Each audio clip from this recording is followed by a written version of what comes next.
Assalamualaikum warahmatullahi ta'ala wabarakatuh.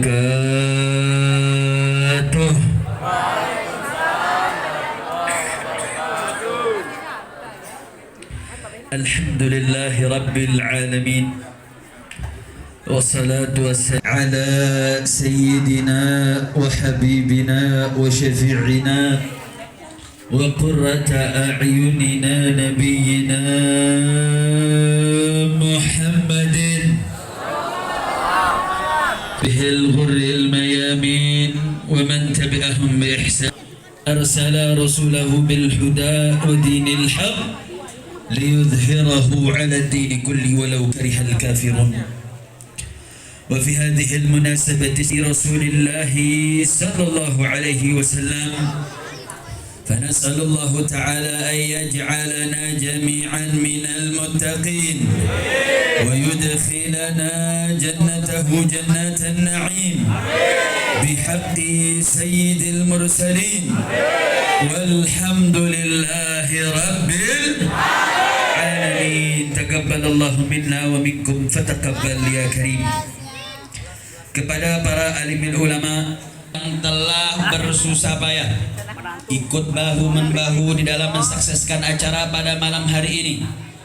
Begitu juga kawan-kawan relawan batik dan seluruhnya yang memiliki saham atas suksesnya acara malam hari ini. Mudah-mudahan semua jerih payahnya dilipat gandakan pahalanya di sisi Allah Subhanahu wa taala dan mudah-mudahan diterima oleh Allah Subhanahu wa taala. Amin ya rabbal alamin. Dan salam teristimewa kepada para hadirin wal hadirat, kaum muslimin, kaum muslimat, memupuk dalam hati kita untuk menanamkan dalam sanubari kita begitu besar anugerah Allah dengan dijadikannya kita sebagai umat Nabi Muhammad sallallahu alaihi wasallam, karena itu adalah anugerah terbesar. Tidak ada nikmat yang lebih besar daripada dijadikannya kita sebagai umatnya Nabi kita Sayyiduna Muhammad sallallahu alaihi wasallam. Saudara, makanya tegas Allah sampaikan, Allah ingatkan Nabi ini anugerah buat kita. Saudara, kita dijadikan umat Nabi sebagai anugerah terbesar kita. Allah kasih nikmat kita, nikmat pendengaran. Allah kasih nikmat kita, nikmat hidup, nikmat segala panca indera. Ya, itu nikmat-nikmat besar dari Allah. Tapi itu tidak ada bandingannya dengan nikmat diutusnya Nabi. Telah Allah anugerahkan kepada orang-orang yang beriman. Apa anugerah Allah kepada kita, orang-orang yang beriman? Idz ba'atsa fihim rasulan min anfusihim. Tatkala Allah utus, tatkala Allah perintahkan, Allah berikan utusan wasallam, seorang nabi dan rasul yang mulia, yang paripurna, yang akhlaknya mulia, yang tubuhnya sempurna, diutus ke tengah-tengah orang-orang beriman. Yatlu alaihim ayatih, dia bacakan ayat-ayat suci Al-Quran, wa yuzakkihim, dan menyucikan hati orang-orang beriman. Bukan cuma dibacakan ayat-ayat sucinya, saudara, wa yu'allimuhumul kitab, dan diajarkan ayat-ayat suci Al-Quran, diajarkan hukumnya, mana yang halal, mana yang haram, mana hak, mana batil, mana yang benar, mana yang salah, dan diajarkan al-hikmata, yaitu as-sunnah, sehingga menyempurnakan daripada apa yang tertera di dalam Al-Quran, sehingga menyebabkan bahwasanya yang dulu mereka sesat, tapi karena ajaran Islam, karena ajaran Nabi Muhammad SAW, mereka yang tadinya tersesat menjadi mendapatkan petunjuk. Wa in kanu min qablu lafi dhalalin mubin, yang semula mereka dalam kesesatan yang nyata, karena ajaran Nabi, karena ajaran Islam, karena syariat Islam, sehingga membuat mereka menjadi mendapatkan petunjuk. Alhamdulillah. Yang saya bacakan ini ayat Al-Quran. Saya mau tanya, Al-Quran kalam siapa? Lemes banget jawabnya. Jawab yang kompak, Al-Quran kalam siapa? Al-Quran firman siapa? Saya mau tanya, firman Allah mungkin benar atau pasti benar? Firman Allah mungkin benar atau pasti benar? Yakin dengan firman Allah? Percaya dengan firman Allah? Takbir. Dalam ayat ini Allah sampaikan Nabi sebagai anugerah bagi orang beriman. Jadi saya mau tanya yang makanya kita mau munasabahnya apa? Mau nikahin anak di mana-mana tempat habaib kita, kiai kita ajak kita baca rawiyah, baca sejarah Nabi. Anak kita lagi khitanan, tasyakurannya baca maulid saudara. Mau tasyakuran rumah, kita baca maulid. Kenapa? Karena dengan pembacaan maulid kita ngundang rahmat, betul? Dengan dibacakan sejarah Nabi kita meminta pandangan nadrah Allah. Dengan nadrah tersebut akan turun rahmat. Kalau sudah ada rahmat, maka rumah yang ditasyakurin jadi berkah, betul? Pernikahan yang diadakan maulid jadi berkah, betul? Khitanan yang diadakan jadi berkah, betul? Kampung yang diadakan maulid jadi berkah, betul? Nanti saya mau tanya, peringatan maulid bagus atau tidak? Berkah atau tidak? Rahmat atau tidak? Alhamdulillah. Makanya dalam kitab Syarah Dalailil Khairat saudara disebutkan kalau satu tempat dibacakan sejarah Nabi Muhammad, dibacakan sholawat, niscaya dari tempat itu akan mengirim aroma semerbak yang wangi. Yang aroma itu akan menembus 7 lapisan langit. Yang di setiap lapisan langit ada makhluk-makhluk langit, dari malaikat-malaikatnya dan seluruh makhluk penghuni langit lainnya.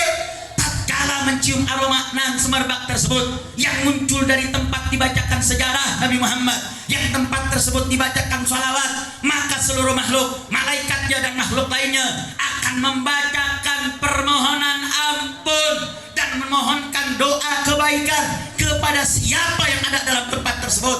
Siapa yang berada dalam tempat dibacakan sejarah tersebut, dibacakan sholawat, sehingga tempat tersebut turun rahmat. Alhamdulillah. Saya mau tanya, kalau malaikat bacakan kita permohonan ampun, dibacain doa, kira-kira doanya malaikat diterima atau ditolak? Jawab yang kompak, orang sini ragu nih. Jawab yang kompak, kalau malaikat doa mohonkan ampun kepada kita, saya mau tanya, doanya malaikat diterima apa ditolak? Diterima apa ditolak? Diterima. Malaikat ini makhluk Allah, la ya'sunallah. Malaikat ini malaikat makhluk Allah yang gak pernah maksiat. Gak ada malaikat korupsi, gak ada. Gak ada malaikat yang maksiat, gak ada. Tidak ada makhluk Allah yang bernama malaikat kecuali selalu taat kepada Allah Subhanahu wa ta'ala, sehingga tempat yang dibacakan sholawat, tempat yang dibacakan sejarah Nabi Muhammad tersebut akan mendapatkan anugerah rahmat dari Allah karena keberkahan Nabi kita Sayyiduna Muhammad. Berarti saya mau tanya, tadi di tempat ini dibacakan sejarah Nabi, betul? Di tempat ini kita baca sholawat sama-sama, betul? Berarti saya mau tanya, tempat ini berkah atau tidak?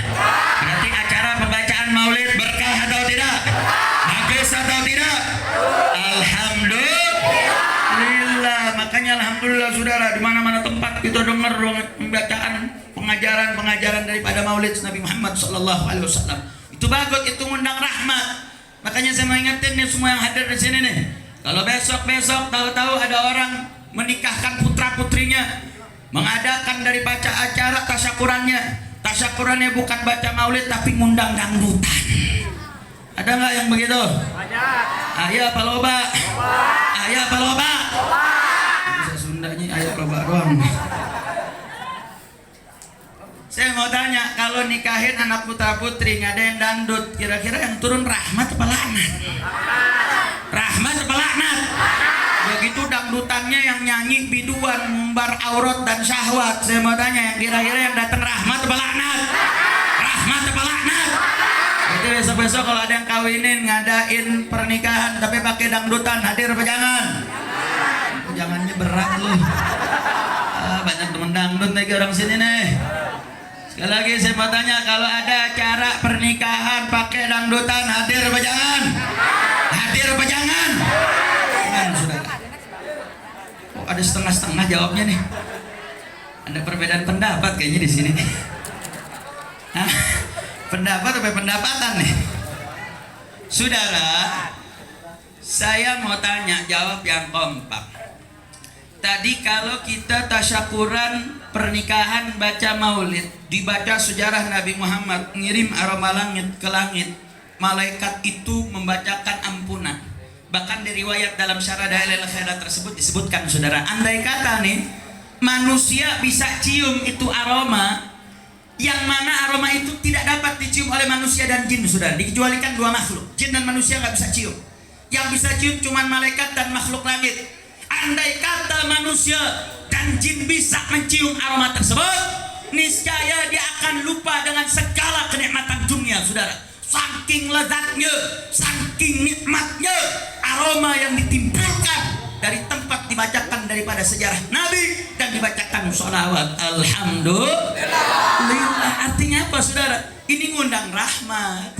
Kalau sudah ngundang rahmat, maka kebaikan Allah bakal turun, keberkahan Allah bakal turun. Maka kalau pernikahan yang ditasyakurkan dengan pembacaan maulid, maka mempelai laki dan perempuan, insya Allah kehidupannya jadi berkah. Amin ya Rabbal. Nah sekarang orang nikahin tasyakurannya pakai dangdutan. Saya mau tanya, yang turun rahmat apa laknat?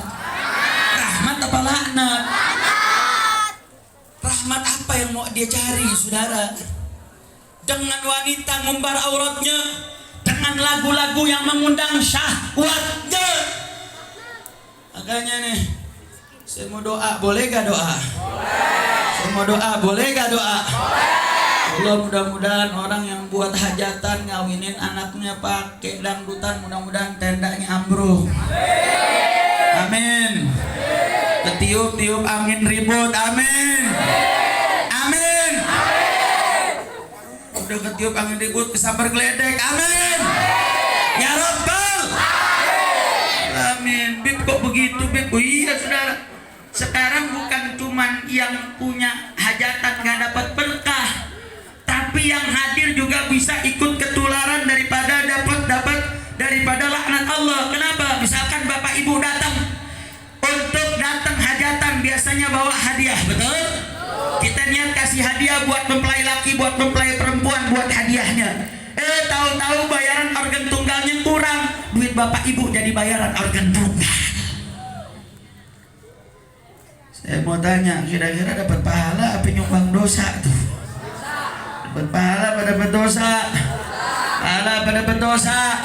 Nanti saya mau tanya, besok-besok kalau ada pernikahan tasyakur, kearifan lokal Indonesia yang luar biasa. Artinya apa, saudara? Ini satu kearifan lokal yang perlu kita jaga.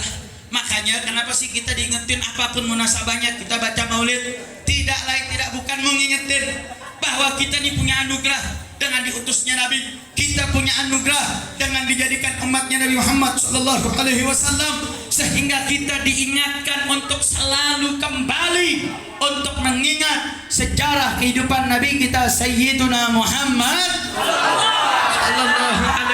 SAW. Makanya saudara, seorang ulama besar Sayyid Muhammad bin Alwi Al-Maliki mengarang satu buku yang berjudul Al-Khasa'is Al-Ummah Muhammadiyah, kekhususan umat Nabi Muhammad, yang kekhususan tersebut hanya diberikan kepada umat ini, tidak diberikan kepada umat-umat yang sebelumnya. Saudara, di dalam kitab tersebut ada 14 kekhususan. Dari 14 saya hanya akan sebut 3 saja, saudara, karena katanya orang sini tidurnya jam 11 malam. Hah? Enggak, ente dari tadi matanya udah merem-melek. Lihat tuh bocah udah matanya udah sayu sianan. Enggak, di sini kayaknya belum makan nih. Udah makan belum? Udah makan belum? Giliran makan jawabnya kenceng loh. Tanya ikut dangdut tepuk kagak, jawabnya setengah-setengah.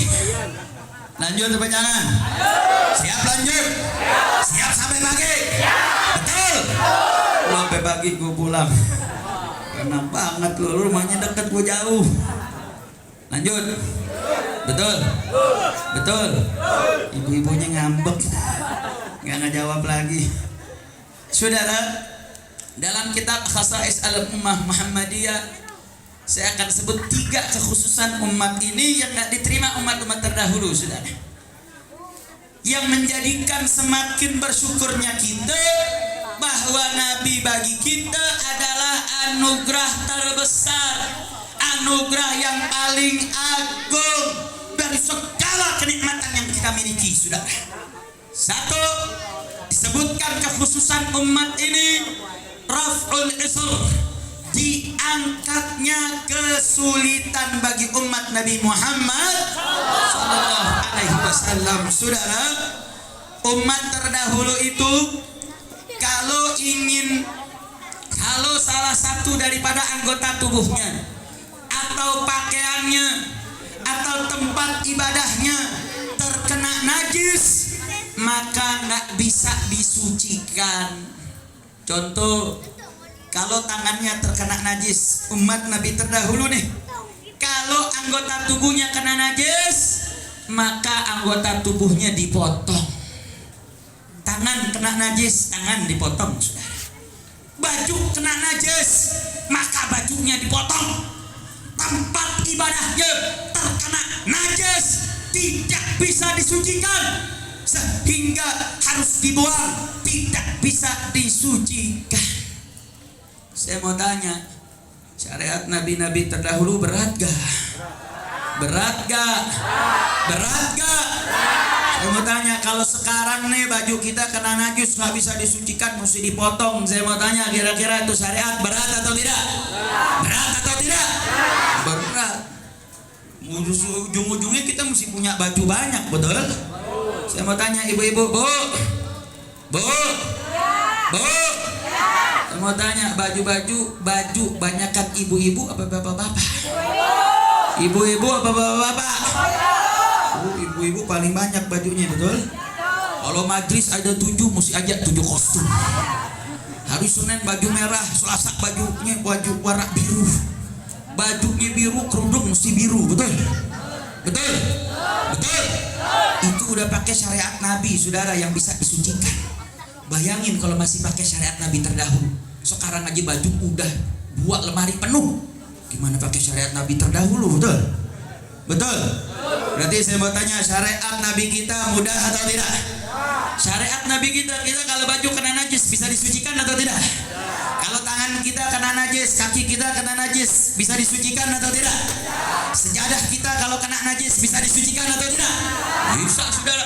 Mau najisnya mukhaffafah, mau najisnya mutawassithah, atau najisnya mughalladhah, sekalipun bisa disucikan. Artinya apa? Dengan syariat Nabi Allah angkat kesulitan yang dulu ada pada umat Nabi terdahulu, saudara. Yang dulu kalau kena najis gak bisa disucikan, di umat Nabi bisa disucikan. Berarti saya mau tanya, kalau gitu syariat Nabi mudah atau tidak? Ringan atau tidak? Indah atau tidak? Alhamdulillah. Berarti kalau kita udah tahu seperti itu, kita punya syariat Nabi, kita bersyukur atau tidak? Bersyukur atau tidak? Alhamdulillah. Nggak sampai di situ, saudara. Bukan cuma soal dalam suci menyucikan, di dalam soal taubat pun umat Nabi ini Allah angkat kesulitannya, saudara. Dulu kalau anggota tubuhnya buat dosa, salah satu cara tobatnya, maka anggota tubuh tersebut harus dipisahkan daripada tubuhnya, saudara. Andai kata matanya buat dosa, kalau mau tobat matanya mesti dicongkel, saudara. Kalau tangannya buat dosa, maka tangannya mesti dipotong untuk dapat taubat dari Allah Subhanahu wa ta'ala. Andai kata kaki penyebab dia buat dosa, maka kakinya kalau mau dapat ampunan Allah harus dipotong dari tubuhnya. Jadi saya mau tanya, syariat Nabi terdahulu kalau mau dapat taubat dari Allah Subhanahu wa ta'ala, syaratnya berat atau ringan? Susah atau mudah? Susah, saudara. Bayangin tuh kalau syariat masih ada di umat kita, saudara. Oh, berapa banyak mata kita yang udah kecongkel, betul? Udah berapa banyak mata tangan kita yang dipotong untuk dapat taubat dari Allah. Tapi karena umat Nabi Muhammad, Allah berikan keringanan, diangkat kesulitan tersebut karena berkah Nabi kita Sayyiduna Muhammad. dosa, mau tobat, mohon ampun kepada Allah, saudara. Minta ampun kepada Allah, merasa menyesal dan berazam tidak akan melakukan lagi. Dan dia sungguh-sungguh dalam taubatnya. Allah ampuni, saudara, dosa kita. Mau dosa mata kita, mau dosa tangan kita, dosa lisan kita, dosa perut kita. Bahkan saudara, syariat Nabi terdahulu bukan cuma anggota tubuh saja. Bahkan andai kata ada yang menyekutukan Allah, maka jawaban taubatnya harus membayar dengan nyawanya. Tapi di syariat umat Nabi enggak, saudara. Allah kasih kemudahan, Allah angkat kesulitannya. Dengan taubat yang sungguh-sungguh, Allah ampuni dosanya. Berarti saya mau tanya, syariat Nabi mudah atau tidak? Ringan atau tidak? Indah atau tidak? Jadi kalau udah seperti itu, kira-kira syariat Nabi indah atau tidak? Kalau udah tahu umat Nabi Muhammad, bersyukur atau tidak? Alhamdulillah. Bahkan bukan cuma taubatnya dipermudah, saudara. Allah saking sayangnya sama nabinya, sampai kita kecipratan berkah tersebut. Kalau dulu orang-orang yang melakukan dosa, itu dosa nggak bisa ditutup-tutupin, saudara. Aturan syariatnya, setiapapun yang buat dosa, dia mesti catat dosanya di depan pintu rumahnya. Dia mencuri, mesti catat dia mencuri. Kalau dia menyolong, dia tulis menyolong daripada pintu rumahnya, saudara. Jika di depan rumahnya, saudara. Saya mau tanya, syariat Nabi terdahulu berat gak? Berat gak? Saya mau tanya, kalau itu syariat masih ada di zaman sekarang, di syariatnya Nabi, kira-kira kita malu gak? Malu gak? Saudara. Tapi karena keberkahan Nabi, karena kecintaan Allah kepada Rasulullah, Allah kedepankan sabar. Allah tutupi dosa-dosa umatnya. Bahkan sampai siapa-siapa yang berani bongkar aib saudaranya, dia buka aib saudaranya, maka Allah abadikan, Allah serupakan seperti memakai bangkai saudaranya sendiri. Saking Allah mau tutup aib umatnya, yang dulu disuruh dibuka, tapi umat Nabi, keberkahan Rasulullah, ditutupi dosa-dosanya. Berarti saya mau tanya, syariat Nabi ringan atau tidak? Indah atau tidak? Alhamdulillah.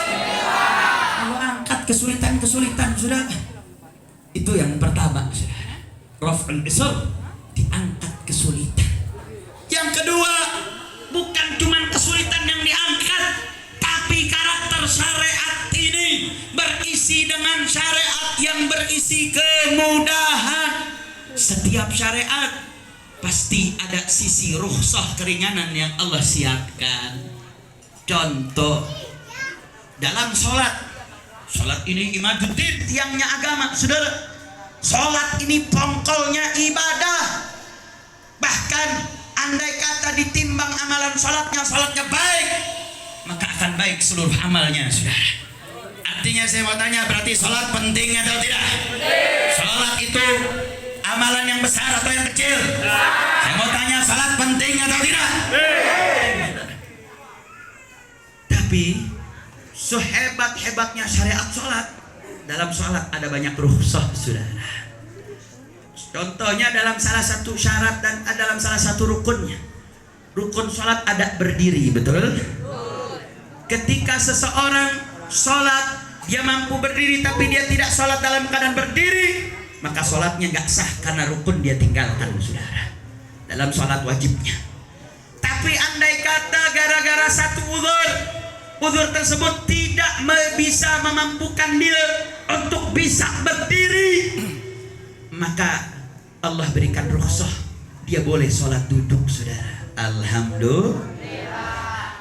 Oh, gak bisa berdiri, gak bisa duduk, Allah kasih rukhsah, saudara, boleh tidur dalam keadaan berbaring menghadap ke kiblat. Alhamdulillah. Nggak bisa berdiri, nggak bisa duduk, nggak bisa berbaring, tidur dalam keadaan terlentang, saudara. Allah lagi kasih rukhsah di atas rukhsah. Oh, nggak bisa terlentang, dia tidak bisa berdiri, nggak bisa duduk, nggak bisa berbaring, nggak bisa terlentang, Sholat dengan isyaratnya, saudara, dengan hatinya. Alhamdulillah. Berarti saya mau tanya, keringanan dari Allah banyak atau tidak? Ada atau tidak? Alhamdulillah. Oh, saking ringannya, saudara. Berdiri nggak bisa, duduk nggak bisa, berbaring nggak bisa, terlentang nggak bisa, dengan isyarat nggak bisa, disolatin. Berarti saya mau tanya, syariat Nabi ringan nggak? Mudah tidak? Alhamdulillah. Allah kasih keringanan, saudara. Oh, dalam safar bisa diqasar, bisa dijamak, saudara. Rangkaian rukhsah Allah berikan. Itu syariat Nabi. Gak ada syariat Nabi terdahulu, saudara. Bahkan syariat Nabi terdahulu, orang kalau mau sholat itu hanya di tempat-tempat tertentu, di tempat-tempat di luar tempat yang telah ditentukan, nggak diterima sholatnya, saudara. Oh, kalau dari syariat Nabi, di kulli ardin masjidin, setiap hamparan bumi adalah tempat sujud yang sah untuk melakukan sholat. Berarti saya mau tanya, syariat Nabi mudah atau tidak? Syariat Nabi ringan atau tidak? Berarti saya mau tanya, Nabi bagi kita anugerah atau bukan? Anugerah atau bukan? Alhamdulillah. Makanya kalau udah tahu seperti ini, saudara, jaga dong agamamu, jaga dong syariatmu. Allah udah kasih keringanan. Ini kalau nabi-nabi terdahulu umatnya susah, saudara, dalam ibadah. Makanya jaga kau punya ibadah. Allah udah kasih keringanan dalam salatmu, Allah kasih keringanan dalam puasamu. Dalam 12 bulan, hanya 1 bulan Anda diwajibkan berpuasa. Kok bisa masih ada yang gak puasa, saudara? Allah wajibkan zakat, bayar dong zakatnya. Ini syariat sudah Allah kasih kemudahan, Allah kasih keringanan. Masih saja kita mencari-cari untuk membenarkan hawa nafsu kita, saudara. Hati-hati Pak Bu ya. Jangan sampai kita ngentengin urusan agama. Jangan. Karena urusan kita ngentengin urusan agama bisa menyebabkan kita mati su'ul khatimah. Bisa menyebabkan kita mati dalam keadaan buruk. Makanya saya mau tanya yang hadir di sini, kira-kira mau mati baik atau mati buruk? Baik. Mau mati baik atau mati buruk? Baik. Makanya ada satu ungkapan ulama mengatakan, sudah, man tahawana 'alal adab uqiba bihirmanis sunan. Barang siapa yang ngentengin urusan adab, maka dia akan dihukum berat ngerjain sunnah. Oh, siapa yang ngentengin adab? Nabi punya adab tata cara makan, Nabi punya adab tata cara minum, Nabi punya adab tata cara untuk berhubungan suami istri, Nabi punya adab tata cara untuk berjalan, makan, minum, dan seluruh aspek kehidupannya dia entengkan, saudara. Maka lihat, dia bakal berat ngerjain sunnah. Oh, ngapain makan pakai tangan? Itu kan cuma adab. Mau ngapain minum harus duduk? Minum saja berdiri, saudara. Hati-hati. Anda lihat, mungkin itu yang menyebabkan Anda berat ngerjain sholat duha, saudara. Mungkin itu sebab Anda berat untuk bangun sholat tahajud. Mungkin itu yang bikin Anda berat sholat rawatib qabliyah ba'diyah. Kenapa? Karena Anda ngentengin urusan adab. Anda tidak jaga adab Nabi. Anda lebih milih untuk mengikuti tata cara kehidupan selain Rasulullah Sallallahu Alaihi Wasallam. Hati-hati, saudara. Oh, barang siapa yang ngentengin, dia udah mulai ngentengin urusan sunnah. Man tahawana 'ala sunan fa'uqiba bihirmanil fard. Orang yang ngentengin urusan sunnah, maka dia akan dihukum, akan meninggalkan perbuatan wajib. Oh, dia ngentengin, ini kan cuma duha. Ente tahu nggak sih sholat duha? Duha itu sholat sunnah. Tahu nggak arti sunnah? Ma yuthabu fa'iluhu wa la yu'aqabu tarikuhu. Siapa yang ngerjain dapat pahala, jika tidak dikerjakan nggak dapat dosa. Tuh, kan nggak dapat dosa. Jadi nggak apa-apa nggak dikerjain. Saya mau tanya, yang begini ada gak? Banyak atau sedikit? Banyak. Ayah apa loba? Ayah apa loba? Lobanya loba apa loba? Saudara, orang sekarang nyebut sunnah bukan buat ngerjain, buat ninggalin. Itu kan sunnah. Orang dulu enggak. Justru karena tahu itu sunnah dikerjain. Oh itu sunnah, saya kerjakan. Karena sunnah dikerjain. Orang zaman sekarang gara-gara tahu itu sunnah dia tinggalkan. Hati-hati saudara. Orang yang banyak nentengin urusan sunnah, dia bakal gampang ninggalin urusan wajib. Oh dia gampang ninggalin sholat qobliyah, gampang ninggalin urusan ba'diyahnya. Bisa-bisa dia bakal tergiring akan ninggalin sholat wajibnya. Na'udzubillah min dzalik. Siapa orang yang udah ngentengin urusan fard, maka apa yang terjadi saudara? Man tahawana 'alal fard, siapa yang ngentengin urusan wajib, fa'uqiba bihirmanil iman. Siapa yang ngentengin urusan wajib, dia gampang ninggalin sholat 5 waktu. Dia gampang ninggalin sholat yang lainnya saudara. Dia gampang ninggalin puasa wajibnya, zakat wajibnya. Dia tinggalkan daripada kewajiban-kewajiban Allah. Hati-hati, maka dia akan dicabut iman dalam hatinya saudara. Oh kalau sudah iman dicabut dalam hatinya, dia gampang kerjakan maksiat. Tidak lagi menimbang mana halal, mana haram, mana hak, mana batil. Dia tidak lagi mempertimbangkan hukum Allah. Oh kalau orang udah seperti ini saudara, man admana 'alal ma'asi fa'uqiba bisu'il khatimah. Oh kalau dia udah terbiasa ada maksiat, dia tahu tuh maksiat dia kerjain mulu saudara. Dia nggak ada rasa takut lagi, nggak ada rasa malu lagi saudara. Maka dia akan mati dalam keadaan su'ul khatimah. Maka sekali lagi saya bertanya yang hadir di sini, mau mati baik atau mati buruk?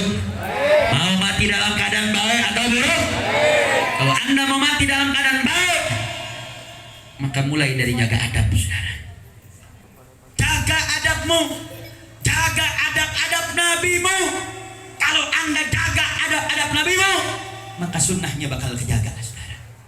Oh dia makannya aja jaga adab, minumnya aja jaga adab saudara. Dia tahu nih kalau masuk kamar mandi kaki kanan apa kaki kiri ya. Oh kaki kanan, Nabi pakai kaki kanan, keluar pakai kaki kiri. Oh kalau adabnya saja dijaga, maka sunnah bakal kejaga saudara. Dia jaga sunnahnya. Kenapa? Adabnya dia udah jaga.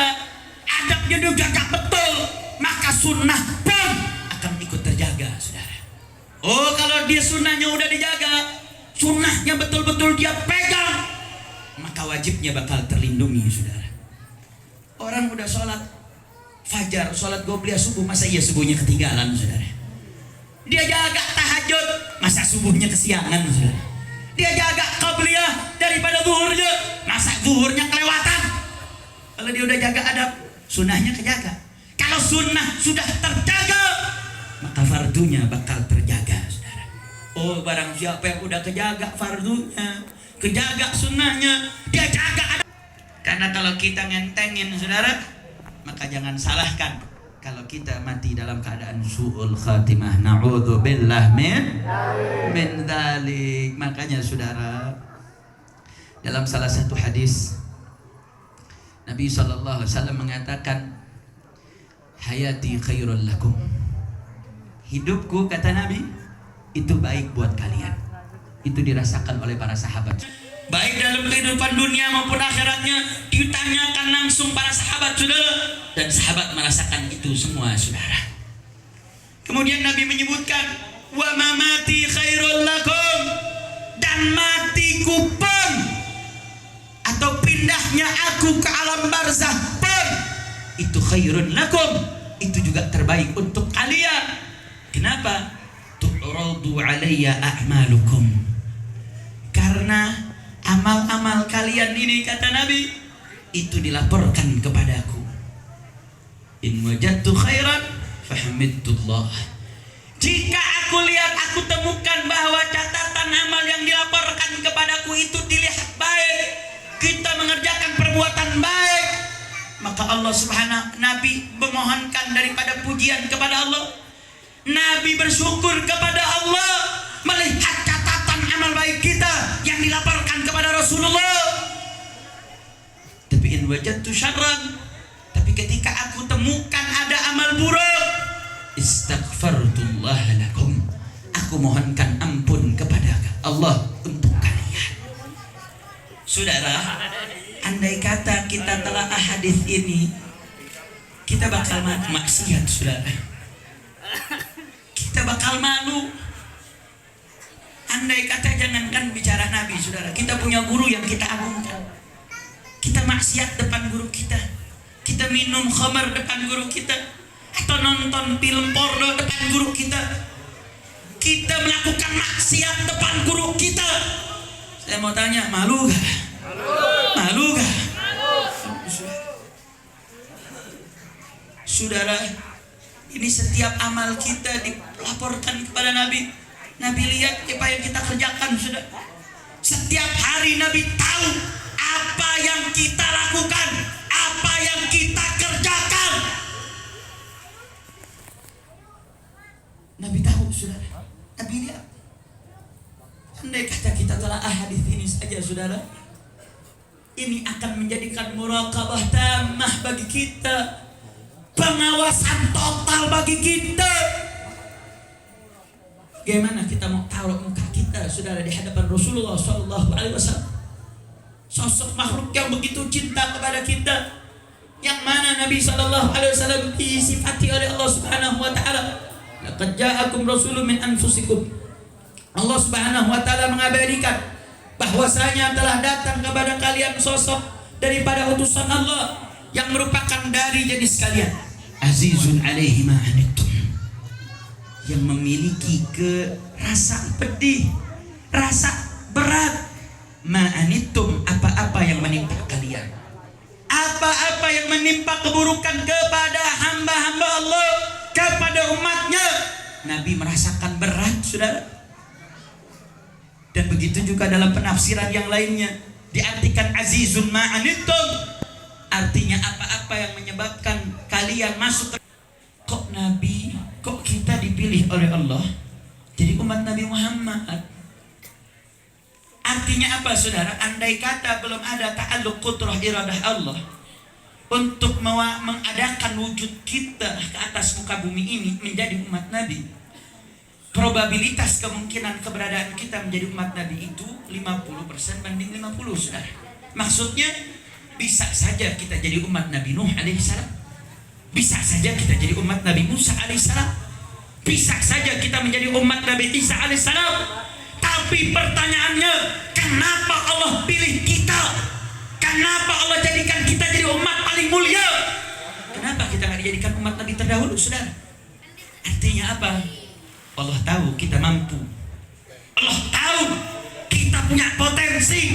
Allah tahu bahwa kita layak untuk berdiri menjaga syariat ini, saudara, dan tidak akan pernah diam terhadap kezaliman dan kesesatan.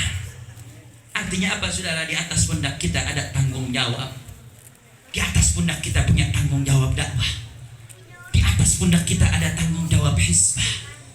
Ada tanggung jawab amar ma'ruf, mengajak yang ma'ruf. Ada tanggung jawab mengajak untuk mencegah dari kemungkaran. Karena ini jaminan bagi umat Nabi Muhammad SAW. Karena ketetapan Allah pasti tidak mungkin sia-sia, saudara. Laisa abathan. Kenapa kita dipilih jadi umat yang paling mulia, tidak menjadi umat-umat terdahulu? Karena Allah tahu bahwa kita mampu untuk menjadi umat yang tidak bisa akan pernah diam terhadap segala kesesatan. Alhamdulillah. Jangan ngebayangin, oh beb, saya nggak bisa ngomong, saya nggak bisa dakwah, saudara. Dakwah itu nggak sempit. Dakwah itu bukan hanya dakwah bil maqal, dakwah dengan ucapan. Dakwah itu nggak mesti di atas mimbar atau berkhutbah, enggak. Itu dakwah bil maqal namanya, dakwah dengan ucapan. Justru ada dakwah yang jauh lebih efektif, yaitu dakwah bil hal, mengajak dengan tingkah laku.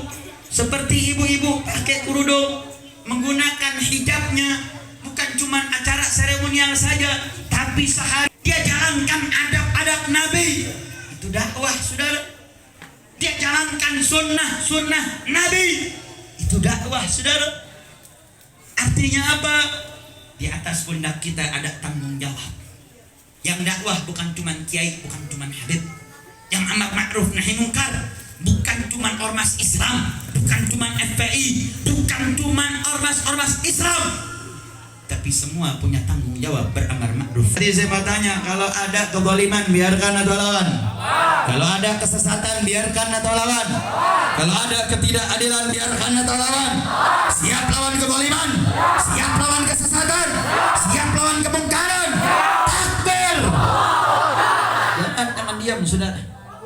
Makanya saudara, belum lama ini alhamdulillah kita mendengar satu berita luar biasa.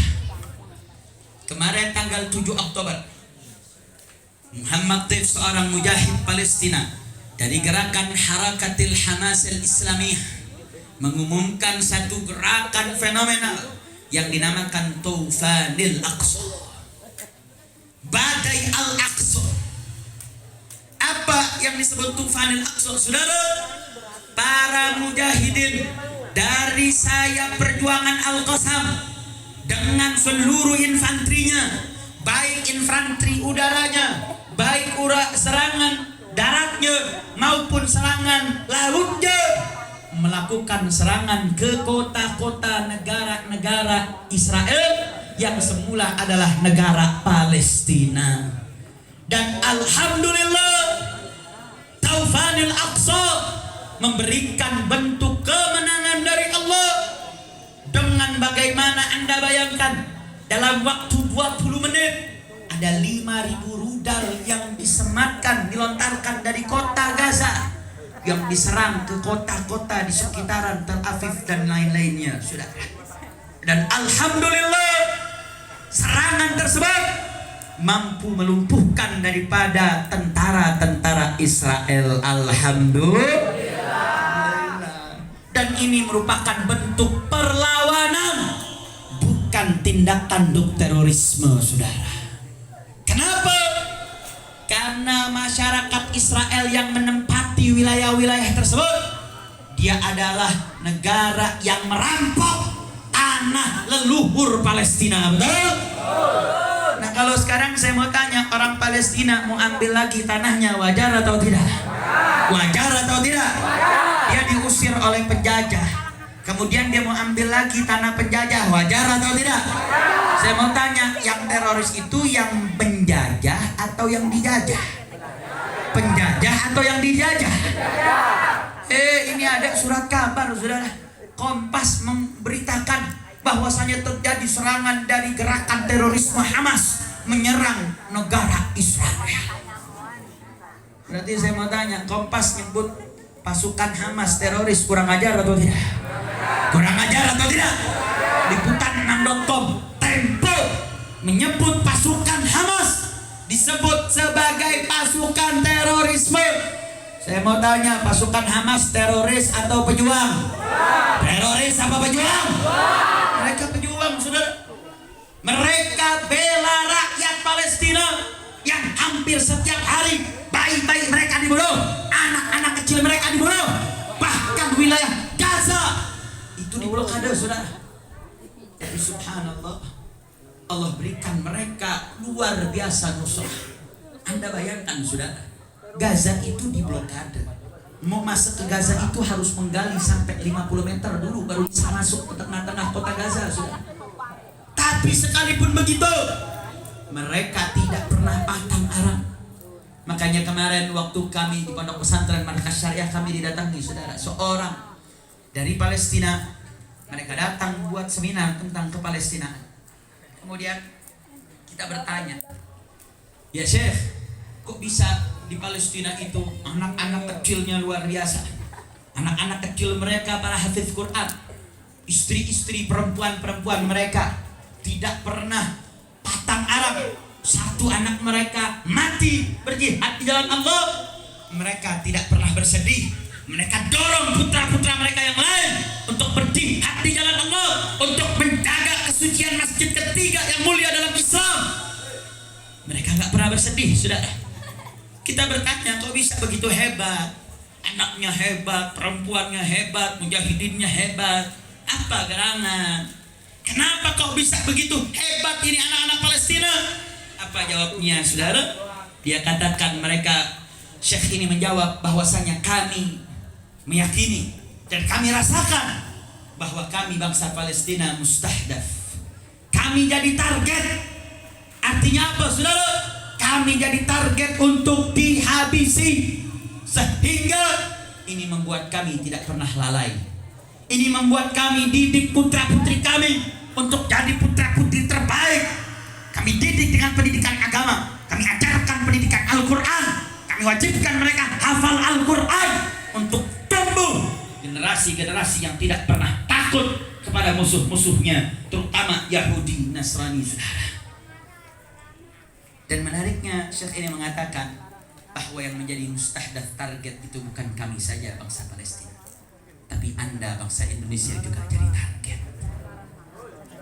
Anda bangsa Indonesia, negara dengan kekayaan sumber daya alam paling megah di dunia, satu-satunya negara yang memiliki saking luasnya ada 3 zona waktu, yang memiliki sumber daya alam yang nan megah. Palestina siap dukung perjuangan warga Palestina. Takbir. Hanya sekaligus saya ingin mengundang kami 3 pilar Front Persaudaraan Islam, Gerakan Nasional Pengawal Fatwa GNPF Ulama, serta PA212 besok hari Rabu di depan Kedutaan Besar Amerika. Kita akan melakukan aksi bela Palestina. Seluruh negara Islam sudah melakukan dukungan, saudara. Semua negara Arab bersuka cita, berbahagia dengan kemenangan yang diterima oleh masyarakat perjuangan Palestina, saudara. Dan saat ini negara-negara Barat mulai memberikan dukungan, termasuk Amerika, saudara. Amerika sudah memberikan bantuannya untuk memberikan serangan kepada rakyat Palestina. Makanya umat Islam dan kita ingin mendorong pemerintah Indonesia untuk tunjukkan ke pembelaannya, saudara. Sebagaimana dulu negara Indonesia ketika merdeka, negara Palestina lah yang pertama kali memberikan pengakuan terhadap keberadaan negeri ini. Maka saat ini Palestina manggil kita, rakyat Palestina meminta daripada dukungan kita. Maka saya ingin ajak besok hari Rabu, insya Allah tanggal 11 Oktober, kita akan turun bersama-sama umat Islam datang ke Kedutaan Amerika. Kita suarakan perjuangan umat Islam Indonesia yang mendukung dan membela perjuangan rakyat Palestina. Siap hadir? Siap turun ke Jakarta? Siap bela Palestina? Takbir! Saudara, jangan anggap turunnya kita aksi itu merupakan satu hal yang sia-sia. Enggak, saudara. Itu masyarakat Palestina ketika melihat warga-warga muslim dunia turun ke jalan bela hak-hak umat Islam, itu punya kebahagiaan tersendiri buat mereka, saudara. Kita belum bisa turun datang ke Palestina untuk berjihad angkat senjata, saudara, tapi kita bisa bantu mereka dengan support. Kita bisa bantu mereka dengan doa. Kita bisa kirimkan harta kita. Makanya nih saya mau tanya nih, andai kata kita nanggok untuk kita kirim ke Palestina, kira-kira mau nggak? Siap sisipkan harta kita? Siap sisipkan harta kita? Dalam tim hadroh untuk membacakan qasidah Ahlil Badar, sambil kemudian panitia nanggok untuk kita, karena saat ini KPA Komite Pembelaan Al-Aqsa dari Front Persaudaraan Islam saat ini sudah membuka pintu donasi, saudara. Karena ketika kalau sudah ada serangan dari Israel, maka akan banyak korban yang berjatuhan, maka akan butuh banyak donasi. Kita belum bisa pergi ke sana, tapi kita bisa menyumbangkan daripada harta kita untuk kemajuan bangsa Palestina. Insya Allah. Boleh sekaligus munsyid.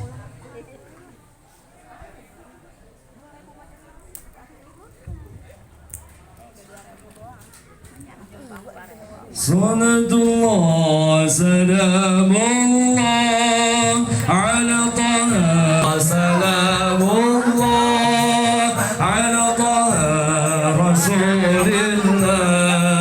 Salatullah salamullah ala yasin habibillah. Salatullah salamullah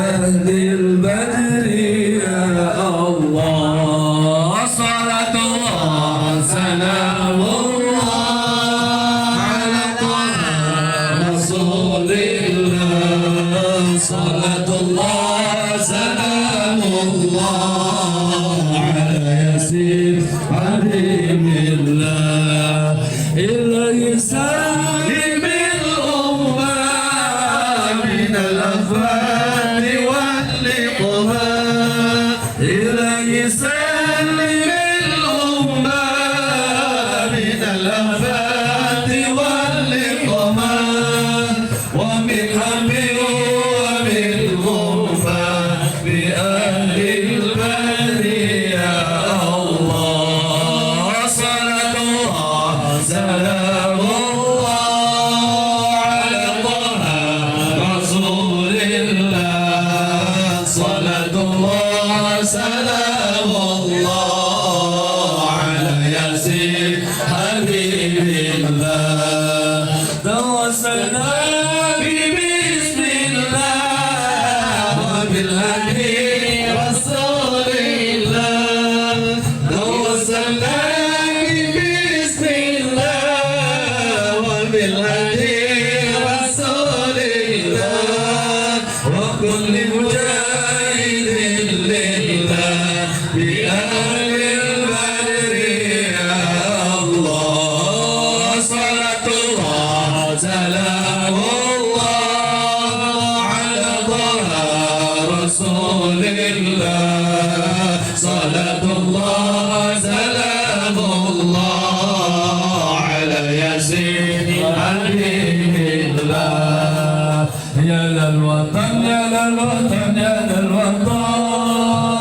حب الوطن من الإيمان ولا تكن على ياسين حبيب الله صلاة الله سلام الله على طه رسول الله صلاة الله سلام الله على ياسين صلنا بسم الله وبالهدي رسول الله توسلنا بسم الله وصلاة الله سلام الله على طه رسول الله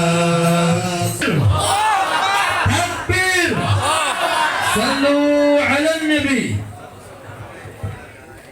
Alhamdulillah, insyaallah saudara, dengan keberkahan maulid-maulid di Indonesia saat ini, dan mudah-mudahan insyaallah dengan keberkahan dari Nabi kita Sayyidina Muhammad SAW, mudah-mudahan ini adalah bentuk awal kemenangan dibebaskannya tanah Palestina dari cengkraman Yahudi. Amin ya rabbal alamin. Kita baca suratul Fatihah, kita niatkan mudah-mudahan perjuangan masyarakat para mujahidin daripada Palestina, dari Al-Qassam, dari Hamasnya, mudah-mudahan Allah berikan kemenangan, dan mudah-mudahan tentara-tentara Israel Allah kalahkan dan Allah hancurkan sehancur-hancurnya. Ila hadhihi niyyah kullinatun salihah ila hadratin nabi bisirril Fatihah. A'udzu billahi minasyaitonir rajim. Bismillahirrahmanirrahim. Alhamdulillahi rabbil alamin arrahmanir rahim maliki yaumiddin. Iyyaka na'budu wa iyyaka nasta'in ihdinas siratal mustaqim siratal ladzina an'amta 'alaihim ghairil maghdubi 'alaihim waladdallin. Amin ya rabbal alamin. Dan terakhir saudara, bahwa Indonesia saat ini berada di penghujung tahun 2023, dan insyaallah akan memasuki tahun 2024. Maka sepanjang jalan kita sering melihat banyak baliho-baliho, kita lihat banyak para tokoh-tokoh, foto-foto, baik foto untuk calon presidennya atau calon wakil presiden, sampai ke tingkat DPRD dan DPR RI-nya, saudara. Dan mungkin timbul pertanyaan di antara kita, bagaimana sikap umat Islam dan apa yang mesti kita lakukan? Sebelumnya saya ingin jawab, saya ingin tanya semua yang hadir di sini. Saya mau tanya, kenal dan tahu Habib Rizik Syihab? Tahu Habib Rizik Syihab? Kenal Habib Rizik Syihab? Saya mau tanya, pernah dengar Habib Rizik Syihab korupsi?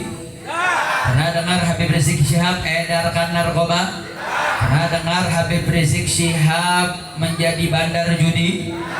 Pernah dengar Habib Rizik Syihab bohongi rakyat? Pernah dengar Habib Rizik bohongi umat? Berarti saya mau tanya, Habib Rizik setia tidak dengan umat? Setia tidak dengan rakyat? Takbir! Kenapa saya tanyakan ini, saudara? Maka saya mau kasih usul. Bagaimana kalau kita menunggu? Kita tunggu apa dan bagaimana arahan dan komando dari imam besar kita, siapa dan bagaimana yang akan kita dukung di 2024. Setuju? Siap tunggu komando imam besar? Siap tunggu komando ulama?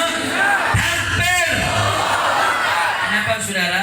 Kenapa memang harus tunggu komando, saudara?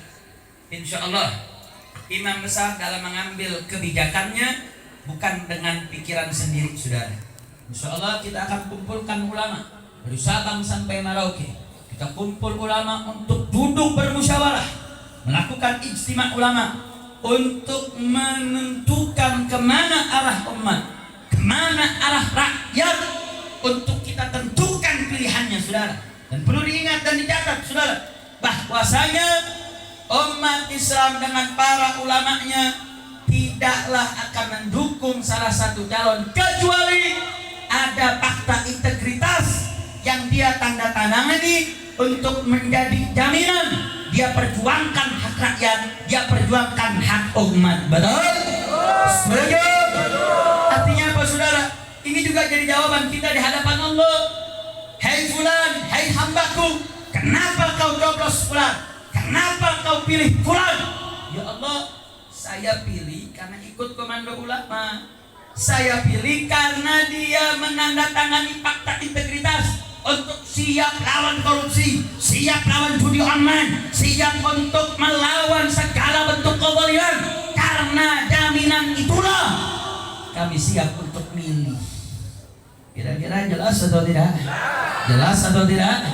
Jelas atau tidak? Sekali lagi saya mau tanya, siap tunggu komando ulama?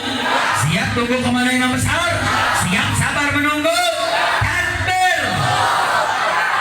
Jangan imamnya belum berikan dukungan, ini tahu-tahu umatnya cuma ngedukung aja. Ibarat kata sholat berjamaah, imamnya baru takbir, makmumnya udah sujud. Saya mau tanya tuh, makmum kuduahnya batal gak? Batal gak? Imamnya baru takbir, makmumnya udah sujud. Kira-kira kuduahnya batal gak? Batal gak? Yang namanya makmum ikut imam, betul? Yang namanya makmum imam takbir, makmum takbir. Imam ruku, makmum ruku, betul? Ini jangan imam baru takbir, makmumnya udah itidah. Kacau atau tidak? Kacau atau tidak? Jangan kemana-mana kita tanya siap ikut komando, siap ikut komando ulama, siap. Tahu-tahu dapat serangan fajar, gugur. Dia nih yang harga dirinya lebih murah daripada pelacur. Kenapa? Pelacur dia dosa sudah, tapi dia dibayar buat semalam. Ini ada orang mau dibayar buat 5 tahun. Pakai duit warna merah ini biru. Berarti saya mau tanya, yang menerima seperti itu murahan atau tidak? Murahan atau tidak? Saudara, kita ini punya tanggung jawab terhadap suara kita. Kita bakal ditanya sama Allah Subhanahu wa taala, kenapa Anda pilih fulan? Kenapa Anda dukung fulan? Kenapa Anda berikan suara Anda? Allah bakal tanya, saudara. Jangan gara-gara duit cuman urusan kecil terus kita gadaikan suara umat. Makanya saya mau tanya nih umat Islam, siap bersatu? Siap bersaudara? Siap sabar tunggu komando? Takbir! Insya Allah, saudara, ini kalau ulamanya, umatnya bersepakat, insya Allah kita sudah punya pengalaman, saudara. Saat di DKI Jakarta kita berhasil mengalahkan daripada satu calon si penista agama yang didukung oleh semua elemen bangsa, didukung oleh pemerintah pusat, didukung oleh media, didukung oleh Cukong, didukung oleh 9 naga. Tapi karena persatuan umat dengan ulamanya, persatuan umat Islam berhasil. Dengan persatuan Allah berikan pertolongan. Kalau sudah Allah berikan pertolongan, maka Allah akan berikan kemenangan. Alhamdulillah. Makanya kita jadi khawatir nih. Sebagai informasi, kemarin tanggal 25 September Presiden Joko Widodo mengeluarkan satu Perpres, peraturan Presiden nomor 58 tahun 2023. Peraturan Presiden ini tentang moderasi beragama. Ini kalau bahas moderasi beragama panjang, saudara. Anda bisa buka di IBTV, Islamic Brother TV. Di sana saya paparkan beberapa poin. Tapi dalam malam hari ini saya hanya ingin menitik beratkan satu poin saja, saudara. Bahwasanya di dalam hubungan agama dengan politik, salah satu indikator moderasi beragama dianggap sukses adalah ketika tidak menjadikan nilai-nilai agama dalam kepentingan politik. Kalau ini ucapan punya metafora makna yang banyak, saudara. Jika diartikan bahwasanya memisahkan urusan agama dengan urusan politik adalah salah satu indikasi berhasilnya moderasi beragama, artinya tidak boleh bawa-bawa penafsiran tentang agama yang berbau politik, tidak boleh membawa nilai-nilai unsur agama yang mengatur urusan politik, mengatur urusan beragama, maka moderasi beragama ini bermasalah, saudara. Contoh waktu di DKI Jakarta, dalam Islam diatur nggak boleh pemimpin itu beragama kafir, nggak boleh. Itu adalah politik Islam. Itu namanya Islam politik. Andai kata makna moderasi beragama artinya tidak boleh umat Islam bermadhabkan ahlus sunnah wal jamaah menjalankan keyakinan politik dalam Islam diterapkan di Indonesia, maka ini moderasi berbahaya, saudara. Betul? Betul? Saya mau tanya, ajaran Islam ngatur urusan negara atau tidak? Ngatur, saudara. Jangankan urusan negara, tahu tai ya? Tai, kotoran, itu di Islam diatur, saudara. Gimana cara buangnya? Orang kencing nggak boleh di bawah pohon yang berbuah.